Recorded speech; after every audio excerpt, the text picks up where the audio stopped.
Hi viewers, welcome to our channel. ప్రస్తుతం మనతో పాటు సీనియర్ జర్నలిస్ట్ దామ బాలాస్ అన్నారు, వారితో మాట్లాడదాం. నమస్కారం సార్. నమస్తే సార్, నయీం కేసుని రీఓపెన్ చేయబోతున్నారు, రీఇన్వెస్టిగేషన్ చేయబోతున్న వార్తలు వస్తున్నాయి. అంటే గత ప్రభుత్వం ఈ కేసుని పట్టించుకోలేదు, ఇప్పుడు రేవంత్ ప్రభుత్వం వచ్చింది కాబట్టి దీనిపైన ఫోకస్ చేయబోతున్నారు అంటున్నారు. మరి ఏం జరగచ్చు అంటారు సార్? నయీం కేసుని మళ్ళీ రీఓపెన్ చేయబోతున్నామని కాంగ్రెస్ ఎమ్మెల్యే వంశీకృష్ణ నిన్న చెప్పాడు. నేను రేవంత్ రెడ్డిని అడుగుతున్నాను, మేము దీన్ని రీఓపెన్ చేస్తాం. ముఖ్యంగా ఆయన పర్టికులర్గా అచ్చంపేట మాజీ ఎమ్మెల్యే గువ్వల బాలరాజు నయీంతో సంబంధాలు ఉన్నాయి అనేది ఆరోపించాడు. యాక్చువల్గా నయీం కేసు వచ్చినప్పుడు ఏమనుకున్నారు అందరూ అంటే, నయీం చంపేసిన తర్వాత హడావిడి పెద్ద ఎత్తున చేశారు. దాదాపు 800 మంది విట్నెస్లు, 18 ఛార్జ్షీట్లు, దాదాపు 100 మందిని అదుపులోకి తీసుకొని విచారించడం, తర్వాత 4000 కోట్ల డబ్బులు దొరికాయని, డైమండ్స్ వజ్రాలు దొరికాయని, గోల్డ్ దొరికిందని, తర్వాత 100 సీడీలు దొరికాయని, తర్వాత 100 బినామీ ఆస్తులు డాక్యుమెంట్లు దొరికాయని, తర్వాత 4000 ఎకరాల భూమికి సంబంధించిన డాక్యుమెంట్స్ అంటే ఆక్యుపై చేసుకున్న భూములు అవి దొరికాయని, ఇవన్నీ అప్పుడు వచ్చింది. ఈవెన్ ఆ డబ్బులు ఎంచడానికి కూడా డబ్బులు ఎంచే మిషన్లని తీసుకెళ్లారు సిట్లో, ఇవన్నీ వచ్చాయి. ఆ తర్వాత 25 మంది పోలీస్ ఆఫీసర్ని సస్పెండ్ చేశారు ఇతనితో కుమ్మక్కయ్యారని చెప్పి. సో ఇతనితో ఉన్న కొంతమంది ఫోటోలు అవి కూడా బయటకు వచ్చాయి. కానీ ఫైనల్గా ఏం జరిగింది ఇప్పటి వరకు? 2016లో ఆగస్టు 8న ఇతన్ని ఫేక్ ఎన్కౌంటర్లో చంపేశారు. అప్పుడు ఇంకొక 2 ఏళ్ళు వస్తే 10 ఇయర్స్ దాటుతుంది. ఈ 8 ఏళ్లలో ఏం చేశారు? ఏమీ చేయలేదు, ఏది జరగలేదు. ఆ 4000 కోట్ల డబ్బులు ఎక్కడికి పోయింది? ఆ 4000 ఎకరాల ల్యాండ్ డాక్యుమెంట్స్ ఎక్కడికి పోయినాయి? వందలాది ప్రాపర్టీస్ ఏమైనాయి? ఆ గోల్డ్, డైమండ్లు, వజ్రాలు ఇవన్నీ ఎక్కడికి పోయినాయి? ఇవి ఎవరికి తెలియదు. ఆ 25 మంది సస్పెన్షన్ కూడా తీసేసి వాళ్ళందరినీ మళ్ళీ రీఇన్స్టాల్ చేసేస్తారు. మొత్తం అదేదో అంటారు కదా, అంత సమాప్తం ప్రశాంతం అని. అలా సమాప్తం అయిపోయింది, ప్రశాంతంగా ఉంది. ఇప్పుడు వచ్చి కాంగ్రెస్ వాళ్ళు మేము మళ్ళీ దీన్ని లేపుతామంటున్నారు.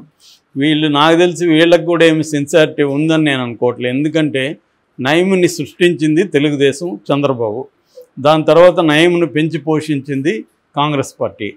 సో దీంట్లో నయీంతో కూడా అన్ని పార్టీల వాళ్ళు కుమ్మక్కయ్యారు. నిజానికి తక్కువ కుమ్మక్కయిందంటే బీఆర్ఎస్ వాళ్ళే చెప్పచ్చు. ఎందుకంటే బీఆర్ఎస్ అధికారంలోకి వచ్చేసరికి నయీము బీఆర్ఎస్కి నయీంకి పడలేదు, అందువల్లనే నయీం చంపేశారు. నిజానికి బీఆర్ఎస్ కూడా నయీంతో కుమ్మక్కయింటే నయీం చంపాల్సిన అవసరం లేదు. సో నయీంని ఎందుకు చంపేశారంటే బీఆర్ఎస్కి ఇబ్బంది కలిగిస్తున్నాడు, అది ప్రధాన కారణం. అది ఇంకా వ్యక్తిగతంగా కవితను బెదిరించాడని, రామేశ్వరంను బెదిరించాడని, ఇలాగ రకరకాల ఇవి ఉన్నాయి. సో నేను సినిమా తీసినప్పుడు నయీం డైరీస్ అని నేను రీసెర్చ్ చేశాను. దాదాపు 1 ఇయర్ పైన జైల్లో ఇతనితో పాటు ఉన్న వాళ్ళని కలిశాను, బయట పోలీస్ ఆఫీసర్లను కలిశాను, రాజకీయ నాయకులు కలిశాను, బాధితుల్ని కలిశాను, చాలామందిని కలిస్తే తెలిసింది ఏంటంటే, నయీం అనే ఒక భూతం అనండి, రాక్షసుడు అండి, ఎవరైనా అండి, అటువంటి ఒక క్రిమినల్ని క్రియేట్ చేసింది ఎవరు? ఈ ప్రభుత్వము, పోలీసులే. వీళ్ళు 2 రకాలుగా అతను వాడుకున్నారు. ఒకటేమో నక్సలైట్ మూమెంట్ని అణచివేయడానికి కనీసం ఒక 100 మంది టాప్ నక్సలైట్ లీడర్ని చంపడానికి నయీంను ఉపయోగించుకున్నారు. నయీం స్వయంగా కూడా కొంతమందిని చంపాడు. ఎందుకంటే నయీం గోల్ కూడా జీవితంలో నక్సలైట్లు అంతం చేయడమే. దానికి నయీంకి ఒక పర్సనల్ రీజన్ ఉంది, అది నా సినిమాలు ఇవన్నీ కూడా చూపించాను నేను. సో అందువల్ల నయీము గోలు, పోలీసుల గోలు ఒకటైంది. సో నయీంని అరౌండ్ 2000లో 7 ఏళ్ళు జైల్లో ఉన్న నయీం 93లో వ్యాసుని చంపిన కేసులో నయీం అరెస్ట్ అయ్యాడు.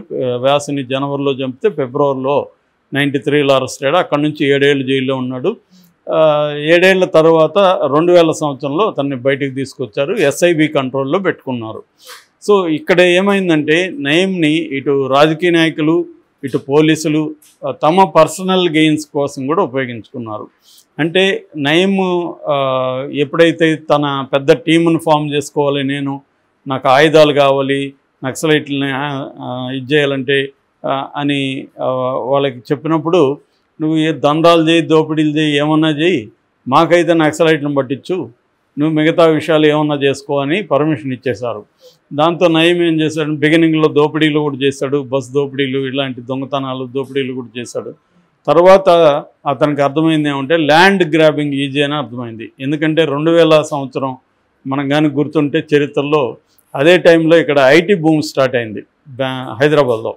దానివల్ల ల్యాండ్ విపరీతంగా ల్యాండ్ మీద వాల్యూ పెరగడం మొదలుపెట్టింది. సో దాంతో నయం ఏం చేశాడంటే, నయంకి మిగతా క్రిమినల్స్ తేడా ఏంటంటే నయం వెరీ వెరీ ఆర్గనైజ్డ్ క్రిమినల్. 7 ఏళ్ళు జైల్లో ఉన్నప్పుడు జైల్లో పటేళ్ల సుధాకర్ రెడ్డి అని అతిపెద్ద మిలిటరీ ఎక్స్పర్ట్ మావోయిస్ట్ పార్టీలో, వాళ్ళకి సెంట్రల్ మిలిటరీ కమిషన్ ఉంటుంది, ఆ మిలిటరీ కమిషన్ ఇన్ఛార్జ్ అనమాట ఈ సుధాకర్ రెడ్డి. ఈ సుధాకర్ రెడ్డి దగ్గర ఈయన నయం ట్రైనింగ్ అయ్యాడు జైల్లో. అంటే వాళ్ళకి జంగ్ అనే ఒక పత్రిక కూడా వస్తుంది మావోయిస్టులకి. అంటే ప్రతి ఎక్కడైనా పోలీసులను చంపినా లేకపోతే ఎవరిని చంపినా దాంట్లో డీటెయిల్గా విత్ మ్యాప్ గ్రాఫికల్గా చెప్తారు, మ్యాప్లతో సహా ఎట్లా పోయినాం, టీం ఎట్లా ఉండింది, అసాల్ట్ టీం ఏంటి, డిఫెన్స్ టీం ఏంటి, ఇవన్నీ కూడా దాంట్లో డీటెయిల్గా ఉంటుంది. అలాగే ఇవన్నీ ఈ విషయాలంతా 7 ఏళ్ళు జైలు అంటేనే ఖాళీగా ఉంటుంది, పని పాటలేదు వీళ్ళకి. ఎవరు శిక్ష పడిన వాళ్ళకే అక్కడ పనులు ఉంటాయి, శిక్ష పడని వాళ్ళకి ఏం పనులు చెప్పడానికి లేదనమాట. వీళ్ళకి ఎవరికి శిక్ష పడలేదు.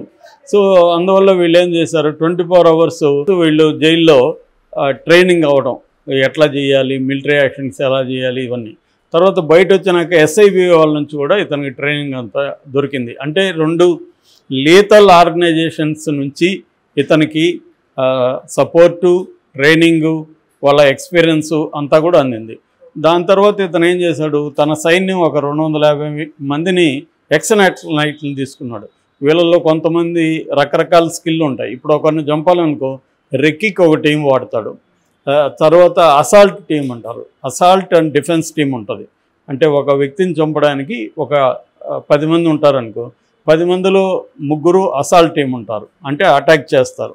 మిగతా 7 మంది డిఫెన్స్ టీం ఉంటారు, అంటే ఈ 3 వీళ్ళు సేవ్ చేస్తుంటారు ఇంకెవరైనా అటాక్ చేయకుండా. ఇలాగే ఇది ఒక మిలిటరీ పద్ధతిలో వెళ్తుందనమాట. అట్లాగే వాళ్ళకి వెపన్స్. తర్వాత సరెండర్ అయిపోయేదానికి ఇంకో టీం ఉంటుంది. ముందే సరెండర్ అయిపోతాడు. సరెండర్ అయిపోవడం వల్ల ఆ హత్యకు సంబంధించి మీడియా డిస్కషన్ ఆగిపోతుంది, లేదంటే ఇంకా జరుగుతూ ఉంటుంది. సో అందువల్ల ప్లానింగ్ అంతా ఉంటుంది.